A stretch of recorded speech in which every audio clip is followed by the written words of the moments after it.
Hello दोस्तों, स्वागत है आप सभी का आपके अपने YouTube channel lemma world point में। ये आपका प्रैक्टिस सेट नंबर 2 है, जो कि आपका रीजनिंग का प्रैक्टिस सेट रहेगा और एसएससी जीडी परीक्षा के लिए महत्वपूर्ण साबित होगा। तो चलिए शुरू करते हैं आज का प्रैक्टिस सेट नंबर 2। देखिए, क्वेश्चन दिया है, वह विकल्प चुनें जिसका तीसरे शब्द के साथ ठीक वैसा ही संबंध है जैसा दूसरे शब्द का पहले शब्द के साथ है। ठीक है, यदि रसोई का संबंध प्रशीतक से है तो स्नान घर का संबंध किससे होगा? आपके ऑप्शन है टेलीविजन, या फिर गीजर, या फिर माइक्रोवेव ओवन, या फिर सिलाई मशीन। तो देखिए, रसोई में क्या रखा जाता है? प्रशीतक, यानी कि प्रशीतक का मतलब क्या है? फ्रिज। ठीक है, प्रशीतक का मतलब क्या है? फ्रिज। फ्रिज कहाँ रखा जाता है? तो रसोई में रखा जाता है। तो बाथरूम में क्या रखा जाएगा? बाथरूम मतलब स्नान घर में क्या रखा जाता है? तो आपको पता है क्या रखा जाता है? गीजर। गीजर कहाँ लगाया जाता है? तो गीजर लगाया जाता है आपका बाथरूम में, जो कि पानी को गर्म करता है। ठीक है, तो पहले क्वेश्चन का राइट आंसर क्या बन जाएगा? Option number B, geyser. Next question देखिए। देखिए, दूसरा क्वेश्चन है, यदि पहेली का संबंध समाधान से है तो निबंध का संबंध किससे होगा? आपको बताना है क्वेश्चन मार्क के स्थान पर कौन सा आएगा। ऑप्शन है हल, लिखवाना, अनुवाचन, या फिर लिखना। तो देखिए, पहेली का क्या होता है? समाधान किया जाता है। तो निबंध का क्या किया जाता है? निबंध को लिखा जाता है। तो निबंध का क्या हो जाएगा? आपका लिखना। ऑप्शन नंबर डी आपका क्या हो जाएगा? सही आंसर। ठीक है, पहेली का समाधान होता है और निबंध को लिखा जाता है। तो ऑप्शन नंबर डी आपका सही है। नेक्स्ट देखिए, अनुपस्थित पद का चयन करें। A2C, B4D, C8E और D16F। तो यहाँ पे क्या आएगा? तो जब भी इस तरह का सवाल हो, जब भी इस तरह की सीरीज दे रखी हो, तो आपको क्या करना है? आपको बीच वाली संख्या पे फोकस करना है, क्योंकि जो पहले की संख्या होती है उसमें ज़्यादातर आपका सेम दे रखा होता है। तो आपको समय बचाने के लिए आपको बीच वाली संख्या पे फोकस करना होता है। ठीक है, तो देखिए, दो, दो के बाद डबल हुआ है चार, चार का डबल आठ, आठ का डबल 16, और 16 का डबल क्या आएगा? यहाँ पे बीच में आएगा 32। अब ऑप्शन चेक करिए, यहाँ पे 24 है, यहाँ पे 36 है, तो ये दो ऑप्शन हमारे नहीं होंगे। ठीक है, अब चेक कर लेते हैं, क्योंकि देखिए दो ऑप्शन बचे, इसमें पहला सेम है, तो हम क्या करेंगे? अंत वाले को चेक कर लेते हैं। सी के बाद डी, डी के बाद ई के बाद एफ, एफ के बाद क्या आएगा? जी। तो अंत में क्या आएगा? जी, जो कि आपका एक ऑप्शन है। ठीक है, यदि हम शुरू में चेक करते ए वाले से, तो सब में ई दे रखा है, तो हमारा टाइम खराब होता। और यदि हम पीछे वाले से चेक करते तो जी आता, तो जी आपका 3 जगह दे रखा है, जो कि हमारी डबल मेहनत हो जाती। तो नेक्स्ट क्वेश्चन देखिए। देखिए, नेक्स्ट क्वेश्चन क्या है? निम्नलिखित ज्यामितीय आकृतियों में से भिन्न आकृति की पहचान कीजिए। आपको इन चारों में से बताना है कि इनमें चारों में से भिन्न कौन है। देखिए, समचतुर्भुज, त्रिभुज, समांतर चतुर्भुज, या फिर समलंब चतुर्भुज। तो आपको पता है सब में क्या है? चतुर्भुज लगा हुआ है, यहाँ भी चतुर्भुज है, यहाँ चतुर्भुज, जबकि ये क्या है? आपका त्रिभुज है। तो यही आपका क्या बन जाएगा? आपका शेष तीनों से भिन्न हो जाएगा। तो ऑप्शन नंबर बी आपका सही है। नेक्स्ट देखिए, निम्नलिखित नाम समूहों में से असंगत की पहचान कीजिए। अमरूद, तरबूज, सलाद पत्ता, सेब, कीवी, आम, नाशपाती, या फिर अनार। तो इन सब में भिन्न क्या है? ऑप्शन है आपके सलाद पत्ता, कीवी, अनार, या फिर नाशपाती। देखिए, कीवी, अनार और नाशपाती क्या है? ये आपका फल की श्रेणी में आते हैं, जबकि सलाद पत्ता किस में आता है? तो ये आता है आपका सब्जी की श्रेणी में। तो इसमें भिन्न कौन सा हो जाएगा? ऑप्शन नंबर है सलाद पत्ता। अगला प्रश्न देखते हैं। क्वेश्चन है, यदि एक कूट भाषा में माइंड को इस तरह से लिखा जाता है तो गेम को किस तरह से लिखा जाएगा? देखिए, माइंड को क्या किया है? एम और आई को क्या कर दिया है? अपोजिट, मतलब चेंज कर दिया, स्थान जिसका क्या कर दिया है? चेंज कर दिया, यानी आई और एम, यानी बाद वाले को पहले, पहले वाले को बाद में। ऐसे ही एन और डी को क्या कर दिया है? स्थान चेंज कर दिया है, यानी डी को एन की जगह पे, एन को डी की जगह पे। तो इसी तरह हम गेम में भी चेंज कर लेंगे। तो गेम में क्या करेंगे? ये पहले आ जाएगा और जी बाद में आ जाएगा, और एम ई का भी क्या हो जाएगा? ई पहले आ जाएगा और एम बाद में आ जाएगा। तो इसका क्या बन जाएगा? ए जी ई एम, जो कि आपके ऑप्शन नंबर सी में है। ठीक है, तो ऑप्शन नंबर सी यहाँ पर क्या बन जाएगा? Right answer. देखिए, क्वेश्चन है, नीचे दर्शाई गई आकृति में यदि पंचभुज को एक बार वामावर्त यानी बाईं तरफ कितना घुमाया जाता है? तो 270 डिग्री घुमाया जाता है। और त्रिभुज को 2 बार दक्षिणावर्त 270 डिग्री घुमाया जाता है, तो परिणामित आकृति कैसी होगी? मैं आपको आकृति दिखा देता हूँ। देखिए, ये आकृति है, ये वाली आकृति। इसमें क्या है? पंचभुज को 270 डिग्री वामावर्त घुमाया गया है इस तरह से, और त्रिभुज को 2 बार घुमाया गया है 270 डिग्री दक्षिणावर्त। कितनी बार? तो 2 बार घुमाया गया है। ठीक है, ऐसा करने के बाद में इनमें से कौन सी आकृति बन जाएगी। तो देखिए, जब हम इस पंचभुज को घुमाएंगे 270 डिग्री वामावर्त, आकृति कैसे बनेगी। 270 को टुकड़े कर लीजिए, जैसे 180 प्लस 90। तो जब हम इसको 180 डिग्री घुमाएंगे तो ये आपका यहाँ पे आ जाएगा, ठीक है। और 90 डिग्री और घुमाना है तो ये वाला कहाँ जाएगा, आपका यहाँ पे, ठीक है। इसका मतलब ये वाला जो सिरा है वो आपका यहाँ आ जाएगा। तो आकृति आपकी किस तरह से दिखेगी, तो आपकी आकृति जो दिखेगी वो या तो इस तरह से दिखेगी या फिर आपकी इस तरह से दिखेगी, ठीक है। यानी ये दोनों ऑप्शन आपके नहीं हो सकते। क्लियर। अब कह रहा है कि त्रिभुज को 270 डिग्री 2 बार घुमाया जाता है। तो 2 बार घुमाने का मतलब क्या है, तो देखिए 270 प्लस 270 यानी कि 540। 540 का मतलब 360, ठीक है, और 180, यही तो हुआ। 360 और 180, 360 डिग्री घुमाने का मतलब क्या होता है, सेम टू सेम। तो जब हम 300 इसको 540 डिग्री घुमाएंगे तो ये तो सेम टू सेम जैसा है वैसा ही रहेगा। अब इसको 180 डिग्री और घुमाना है आपको। तो जब हम इसको 180 डिग्री घुमाएंगे तो ये जो आकृति है वो आपकी यहाँ आ जाएगी नीचे, यानी जो त्रिभुज बनेगा आपका वो आपका इस तरह से बनेगा, ठीक है, ना कि इस तरह से। क्लियर। तो आपका जो ऑप्शन बनेगा डी वो आपका सही आंसर हो जाएगा। क्लियर। उम्मीद है आपको समझ में आया होगा। अगला प्रश्न देखते हैं। देखिए क्वेश्चन है, मंच पर प्रदर्शन कर रहे एक बच्चे की ओर इंगित करते हुए दर्शकों में से एक व्यक्ति ने कहा, वह शिल्पा की पुत्री का भाई है। शिल्पा मेरे पुत्र की माँ की सास की बहू है। यदि वह व्यक्ति शिल्पा का पति नहीं है तो उसका मंच पर मौजूद बच्चे के पिता से क्या संबंध होगा। मौजूद बच्चे के पिता से क्या संबंध होगा, ये आपको बताना है। देखिए क्या सॉल्व करते हैं इसे। देखिए जहां पर भी आपका मेरे दे रखा होता है वहां से आपको शुरुआत करनी होती है। तो देखिए व्यक्ति क्या कह रहा है, व्यक्ति ये कह रहा है कि शिल्पा जो है वो मेरे पुत्र की माँ की सास। तो देखिए व्यक्ति हो गया मान लीजिए, तो ये कह रहा है कि जो शिल्पा है वो मेरे पुत्र की माँ की सास की बहू है। मेरे पुत्र की माँ मतलब इसकी पत्नी होगी, यानी जो शिल्पा है वो मेरे पुत्र की माँ। तो देखिए ये जो हो जाएगा व्यक्ति, व्यक्ति का लड़का यानी कि शिल्पा मेरे पुत्र, यानी इस व्यक्ति का जो पुत्र है उसकी माँ यानी कि इसकी पत्नी की सास। सास मतलब एक से एक जनरेशन ऊपर जाएगा, यहाँ पे सास हो जाएगी। सास की कौन है, बहू है। सास की कौन है, बहू है। तो देखिए आपको अगली लाइन में क्या बोला, वो यदि वो व्यक्ति शिल्पा का पति नहीं है। इसका मतलब कि ये जो बात चल रही है वो इसके बारे में नहीं चल रही बल्कि एक दूसरी औरत के बारे में चल रही है। वो औरत कौन हो सकती है, देखिए सास की बहू है, इसका मतलब ये जो औरत है वो कौन हो सकती है, इसके भाई की पत्नी है ना। यानी शिल्पा कौन हो जाएगी यहाँ पे, इसके भाई की पत्नी हो जाएगी, ठीक है। आपको अगली लाइन में बोला है ना कि उसका पति नहीं है, तो शिल्पा का पति नहीं है, यानी ये वाला व्यक्ति शिल्पा का पति नहीं है। इसका मतलब ये इसकी और इसकी सास की बहू भी है, तो इसका मतलब ये इसकी भाई की पत्नी हो जाएगी। अब देखते हैं आगे। वह शिल्पा की पुत्री का भाई है। वह शिल्पा की पुत्री का भाई है। शिल्पा की पुत्री कौन हो जाएगी, शिल्पा की पुत्री का भाई।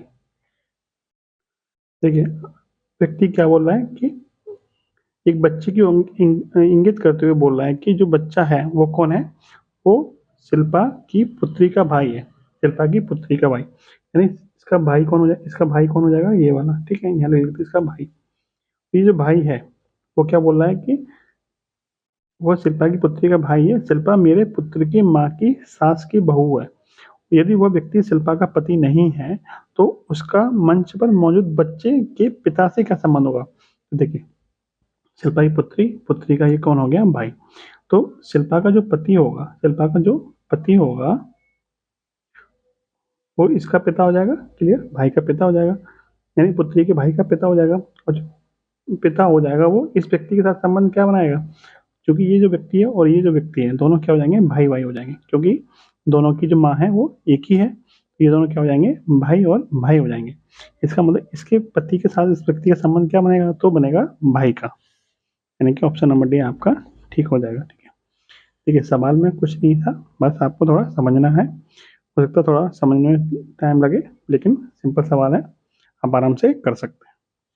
अगला प्रश्न देखिए क्या कह रहे हैं, निम्नलिखित क्रम स्थापन का अध्ययन करें और प्रश्न का उत्तर दें।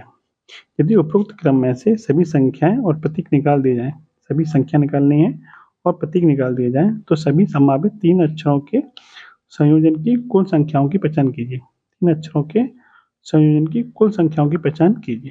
तो देखिए, यदि हम संख्या निकाल रहे हैं और प्रतीक निकाल रहे हैं तो बचेगा क्या? सिर्फ बचेंगे अक्षर। ए बचेगा, बी बचेगा और क्या बचेगा आपका? सी। यानी कितने अक्षर बचेंगे? तो 3 अक्षर बचेंगे। आपका पूछा क्या है? 3 अक्षरों के संयोजन की कुल संख्याओं की पहचान करनी है। यानी ए, बी और सी से बनने वाले कुल अक्षर कितने हो जाएंगे? तो 3 अक्षर हैं, 3 का फैक्टोरियल। 3 का फैक्टोरियल कितना होता है? 3 गुणा 2 गुणा 1 यानी कि 6। कितने अक्षर बन सकते हैं? तो 3 6 के अक्षर, यानी कि 6 अक्षर आपके बन सकते हैं। ठीक है, 3 फैक्टोरियल मतलब 6। क्लियर? अगला प्रश्न देखिए। देखिए क्वेश्चन है, 19 जनवरी 2018 को शुक्रवार था, तो 19 जून 2019 को कौन सा दिन पड़ेगा? ये कैलेंडर का क्वेश्चन है, कैसे करते हैं इसको वो समझ लीजिए। देखिए, एक तो तरीका होता है कि इसमें विषम दिन निकाल लीजिए और उस तरह से आप आंसर निकाल सकते हैं। 7 का भाग करके जो शेष बचेगा उसको जोड़ लीजिए। दूसरा तरीका क्या है वो देखिए। देखिए 19 जनवरी 2018 को दे रखा है शुक्रवार, ठीक है, तो 19 जून 2019 को पूछा है, तो 19 जून 2019, ठीक है। तो 19 जून की कोडिंग कर लीजिए। 19 और जून का कोड कितना होता है? तो जून का कोड होता है 4, ठीक है, ये कोड आपको याद रखने पड़ेंगे। और 2000 का कोड कितना होता है? 2000 कोड होता है 0। 19 है तो 19 लिख लीजिए, और 19 में कितने लीप ईयर आते हैं? तो 4 से भाग कर लीजिए 19 में, तो कितने बनेंगे? 4 चौक 16, यानी कि पूरे पूरे 4 लीप ईयर बन जाएंगे। बस इसको जोड़ लीजिए। 1904 23 और 2323 46, यानी कि 46/7, यानी कि 742, यानी कि 4 आपका शेष बचा। और 4 किसका कोड होता है? 4 कोड होता है आपका बुधवार का, ठीक है। क्या कोड होता है? तो 4 कोड होता है आपका बुधवार का, ठीक है। ये जो कोडिंग करी है मैंने, ये आपकी संडे, मेरा थोड़ा अलग से कोड है, वो भी मैं आपको नोट करा देता हूँ। देखिए, कभी दिक्कत नहीं होगी आपको। देखिए, Sunday, Monday, Tuesday, Wednesday, Thursday, Friday और सैटरडे, ठीक है। मेरे जो कोड होते हैं दिन के वो अलग होते हैं। 0 संडे से शुरुआत करते हैं। संडे 0 1 2 3 4 5 और 6, ठीक है। क्लियर? ये कोड है, तो इसके हिसाब से 4 कोड किसका हो जाएगा? तो इसके हिसाब से 4 कोड हो जाएगा, सॉरी किसका हो जाएगा? ये आपका हो जाएगा गुरुवार का। किसका होगा? थोड़ा यहाँ मिस्टेक हो गई, देखिए क्या है। संडे से शुरुआत करते हैं, यहाँ पे कोड कितना आएगा? यहाँ पे 1 आएगा, ठीक है। कोड थोड़ा चेंज कर लीजिए। कितना आएगा? 1 आएगा। 1 2 3 4 5 6 और यहाँ पे 7 अथवा 0, ठीक है। अब देखिए यहाँ पे कोड कितना आ गया? 4। 4 किसका कोड है? तो 4 कोड है आपका बुधवार का, ठीक है। इसी तरीके से आप महीने का कोड भी नोट कर लीजिए। तो वो होता है आपका 033 614 625 035, यानी कि जनवरी से लेकर दिसंबर तक का कोड होता है आपका, ठीक है। यदि आपको कहीं भी जनवरी अथवा फरवरी दिख जाए, ठीक है, जनवरी अथवा फरवरी दिख जाए और वो लीप वर्ष हो, क्या हो?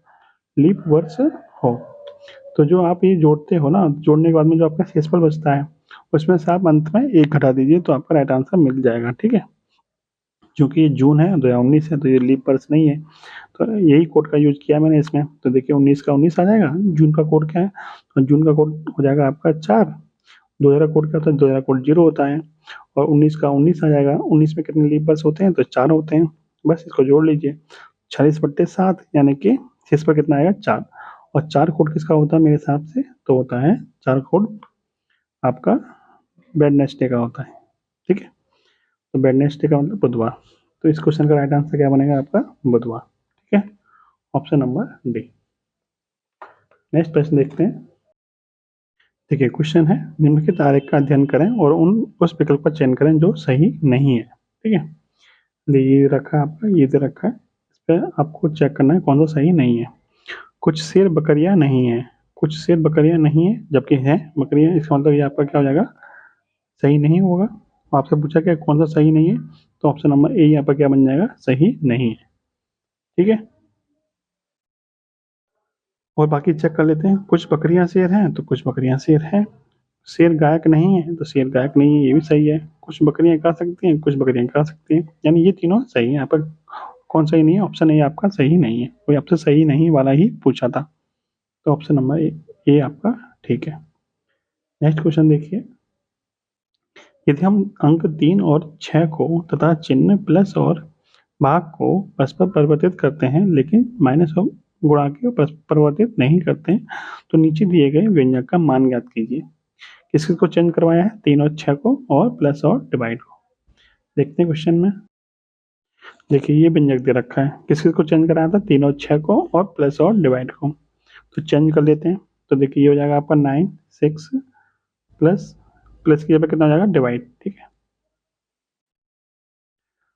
4 8, वो यहाँ आ जाएगा प्लस, वो यहाँ पर जाएगा 3 इंटू 1 6 माइनस 3 6, क्योंकि 3 और चेंज 6 को चेंज किया है और प्लस और डिवाइड को चेंज किया है। अब इसको सॉल्व करते हैं, बोडमास नियम लगाते हैं। बोडमास नियम क्या कहता है? सबसे पहले हम भाग को सॉल्व करेंगे, फिर गुणा को, फिर जोड़ को, फिर घटाव को। तो 96 में 48 का भाग करेंगे, कितना आएगा? 2 प्लस, फिर 16 तिया 48, फिर माइनस के 36। अब 48 प्लस 2 कितना होता है? 50, माइनस के 36 बराबर 14। राइट आंसर कितना बन जाएगा इसका? 14, ऑप्शन नंबर ए, ठीक है। नेक्स्ट देखिए, निम्नलिखित प्रश्न का उत्तर देने के लिए विकल्पों में से दिए गए सूचना के किस अंक की अतिरिक्त रूप से आवश्यकता होगी? प्रश्न दे रखा है, राजन रमेश से छोटा है। देखिए राजन किससे छोटा है? राजन आपका रमेश से छोटा है, ठीक है। मैंने जो क्रम बनाया है वो इस तरह से बनाया है, बढ़ते क्रम में लिखा है, ठीक है। राजन किससे छोटा है? रमेश से छोटा है। और रमेश जॉर्ज से लंबा है। रमेश किससे लंबा है? जॉर्ज से। तो आपका जॉर्ज राजन के नीचे भी हो सकता है, और रमेश और राजन के बीच में भी आ सकता है, ठीक है। दोनों ही कंडीशन में क्या होगा? रमेश जॉर्ज से लंबा होगा। तो उनमें सबसे छोटा कौन है? तो ये पता करने के लिए हमें इनमें से किस कथन की आवश्यकता होगी? तो देखिए रमेश सबसे लंबा है, तो रमेश सबसे लंबा, इससे हम पता कर सकते हैं कि सबसे छोटा कौन है, तो इससे हमें पता नहीं चलेगा, ठीक है। जॉर्ज रमेश से छोटा है, तो जॉर्ज रमेश से छोटा है, तो जॉर्ज यहाँ पे होगा तब भी रमेश से छोटा है, जॉर्ज यहाँ पे होगा तब भी रमेश से छोटा है। तो इस कथन से भी हमें पता नहीं चल रहा कि सबसे छोटा कौन है। जॉर्ज राजन से लंबा है, जॉर्ज जॉर्ज राजन से लंबा है, जॉर्ज राजन से लंबा है, इसका मतलब जॉर्ज कहाँ पे आएगा? यहाँ पे आएगा, तभी तो लंबा होगा। इसका मतलब जॉर्ज आपका यहाँ पे नहीं आएगा। जब जॉर्ज यहाँ पे आ जाएगा और रमेश आपका ऊपर है ये, तो सबसे छोटा कौन हो गया? सबसे छोटा हो गया आपका राजन। सबसे छोटा ही पूछा था आपसे, तो आपका कौन सा कथन की आवश्यकता पड़ेगी? ऑप्शन नंबर सी की आपको आवश्यकता पड़ेगी, ठीक है। तो ऑप्शन नंबर सी आपका ठीक है। नेक्स्ट क्वेश्चन देखिए, विकास और सुजीत की वर्तमान आयु का अनुपात 5:4 है। 3 वर्ष बाद उनकी आयु का अनुपात 11:9 हो जाएगा। सुजीत की वर्तमान आयु कितनी है? देखिए विकास सुजीत की वर्तमान आयु का अनुपात कितना है? 5:4, यानी सुजीत की वर्तमान आयु कितनी है? तो 4 के अनुपात में है। तो इसका मतलब जो भी उसका आंसर होगा वो 4 से कटना चाहिए। तो देखिए ऑप्शन ए की है जो आपका 4 से कट रहा है, और जो कि आपका राइट आंसर भी है। तो सुजीत की वर्तमान आयु कितनी होगी? सुजीत की वर्तमान आयु होगी आपकी 24। देखिए ये तो आपका शॉर्ट ट्रिक हो गया, इसको करते कैसे वो भी देख लीजिए। देखिए वर्तमान आयु दे रखी है दोनों की 5:4। 3 वर्ष बाद कितना हो जाएगा? 3 वर्ष बाद हो जाएगा इनका अनुपात 11:9, ठीक है। ये किसका है? ये आपका विकास है, ये आपका सुजीत है, ठीक है। अब जरा ये बताइए 3 वर्ष, इसका मतलब इसमें 3 जोड़ेंगे तब भी मतलब 5 से 11 हुआ है, और ये आपका 4 से 9 हुआ। कब? जबकि दोनों में समान समय जुड़ा है। समान समय मतलब कितना जुड़ा है? तो 3 वर्ष का समय जुड़ा है। लेकिन इन दोनों के बीच का डिफरेंस क्या है? अलग अलग है। तो डिफरेंस हम क्या करेंगे? सेम कर लेंगे। डिफरेंस सेम कैसे करेंगे? तो 5 और 11, यहाँ पर डिफरेंस है आपका 6 का, और यहाँ पर डिफरेंस है 5 का, जबकि हमें होना कितना चाहिए? सेम होना चाहिए, क्योंकि इस दोनों में समय जो जुड़ा है वो आपका सेम ही जुड़ा है। तो सेम कैसे करते हैं? तो इन दोनों का डिफरेंस कितना है? 1 का। इन दोनों का डिफरेंस कितना है? 2 का। तो 2 से गुणा करिए इस वाली लाइन में, 1 से गुणा करिए इस वाली लाइन में। जब 1 से गुणा इसमें करेंगे दोनों सेम ही रहेगा, तो 2 का गुणा इसमें करेंगे तो ये हो जाएगा आपका 10, और ये हो जाएगा आपका 8।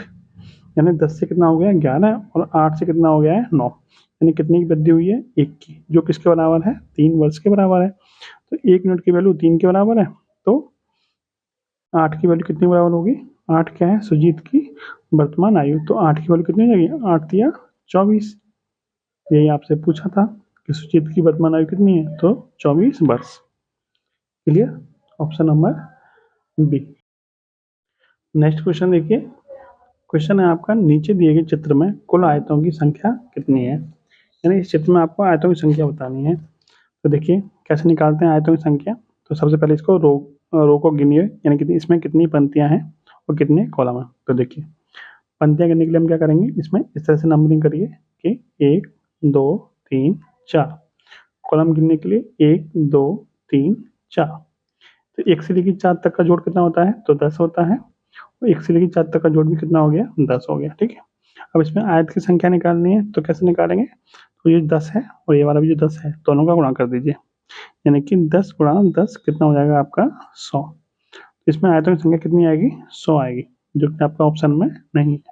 लेकिन राइट आंसर इसका कितना होगा, तो राइट आंसर इसका 100 ही होगा। ठीक है, ऑप्शन आपके गलत दिए हुए हैं, जबकि राइट आंसर आपका 100 है। क्लियर, नेक्स्ट क्वेश्चन देखते हैं। दिए गए शब्द के अक्षरों का उपयोग करके निम्नलिखित में से कौन सा शब्द नहीं बनाया जा सकता। ठीक है, म्यूटेट आपका शब्द दे रखा है, आपको चेक करना है इनमें से कौन सा आपका नहीं बनेगा। तो जब आप इनको पढ़ोगे कौन से देखोगे तो आपको यहाँ पे 2 ई दिखाई देगा। ठीक है, जो कि आपको इसमें सिर्फ 1 ई है, इसका मतलब ये वाला शब्द आपका नहीं बनाया जा सकता। आपका right answer option number D हो जाएगा। ठीक है, नेक्स्ट है, यदि संख्या 4 वाले फलक के विपरीत 6 है तो 3 के विपरीत क्या होगा। तो देखिए 4 के विपरीत क्या है, 4 के विपरीत 6 है। ठीक है, 4 लिख लीजिए, यहाँ पे आपका 6 लिख लीजिए। ठीक है, इसको क्लॉकवाइज घुमा दीजिए, इसको भी क्लॉकवाइज घुमा दीजिए। 4 के बाद कितना आया 3, फिर 2, 6 के बाद 1, फिर आपका 5। पूछा क्या 3 के अपोजिट, तो 3 के अपोजिट क्या है, 3 के अपोजिट आपका 1 है। इस क्वेश्चन का राइट आंसर क्या बन जाएगा आपका ऑप्शन नंबर ए, यानी कि 1। ठीक है, 3 के अपोजिट क्या बन जाएगा आपका 1। क्लियर, नेक्स्ट क्वेश्चन देखते हैं। देखिए 4 कथन दिए हुए हैं, आपको निष्कर्ष बताना है कौन सा निष्कर्ष में सही है। सभी कुत्ते बिल्लियां हैं, तो सभी कुत्ते क्या हैं बिल्लियां हैं, इस तरह से बनाते हैं। ठीक है, फिर कह रहा है कुछ बिल्ली बाघ हैं, तो कुछ बिल्ली क्या है आपकी बाघ है। फिर कह रहा है सभी बाघ क्या है, सभी बाघ आपके शेर हैं।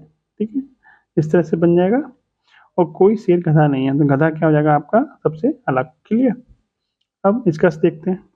कुछ बिल्लियां कुत्ते हैं, तो कुछ बिल्लियां कुत्ते हैं, इसका मतलब ये सही है। सभी शेर बाघ हैं, तो सभी शेर तो बाघ नहीं है, जबकि सभी बाघ शेर हैं, इसका मतलब ये क्वेश्चन आपका यानी ये निष्कर्ष आपका गलत है। कुछ गधे बाघ हैं, गधे और बाघ का कोई संबंध ही नहीं है इसमें। कोई बाघ गधा नहीं है, कोई बाघ गधा नहीं है, इसका मतलब ये आपका ठीक है। तो आपका कौन सा सही हो जाएगा, ए और डी। ए और डी आपका यानी कि ऑप्शन नंबर डी आपका ठीक हो जाएगा। क्लियर, अगला प्रश्न देखिए। देखिए कथन और निष्कर्ष का एक क्वेश्चन और दिया है। एक पुस्तकालय पाठकों द्वारा विलंब से पुस्तकें वापस करने पर वापसी की निर्धारित तिथि के बाद विलंबित दिनों के लिए प्रतिदिन 10 रुपये का अतिरिक्त लेता है। यानी कि आप निर्धारित तिथि के बाद में पुस्तक जमा करोगे तो आपको 10 रुपये पर डे के हिसाब से चार्ज देना होगा। अब इसका देखते हैं निष्कर्ष क्या निकल सकता है इससे। महंगी पुस्तकों के लिए अतिरिक्त अधिक होगा, सस्ती पुस्तकों के लिए अतिरिक्त कम होगा। तो देखिए आपको अपनी तरफ से इसमें दिमाग नहीं लगाना, जो कथन में दे रखा उसके आधार पर आपको निष्कर्ष निकालना है। तो देखिए महंगी पुस्तकों के बारे में इसमें कहीं बोला हुआ है, तो नहीं बोला हुआ, तो ये क्वेश्चन यानी ये निष्कर्ष नहीं निकलेगा। सस्ती पुस्तकों के बारे में कथन में कुछ बोला है, तो नहीं बोला है, तो इसका मतलब ये भी निष्कर्ष आपका नहीं निकलेगा, यानी कि दोनों में से कोई भी निष्कर्ष नहीं निकलना है। तो ऑप्शन नंबर डी आपका राइट आंसर हो जाएगा। लास्ट क्वेश्चन देखिए इस प्रैक्टिस सेट का। यदि वीडियो आपको अच्छी लगी हो तो वीडियो को लाइक भी कीजिए। कोई सजेशन हो आपको देने के लिए तो आप हमें बता सकते हैं कि क्या संशोधन इसमें कर सकते हैं। देखिए लास्ट क्वेश्चन देखिए,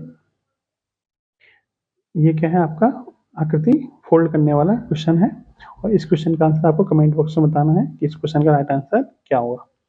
उम्मीद है आपको ये वीडियो अच्छी लगी होगी।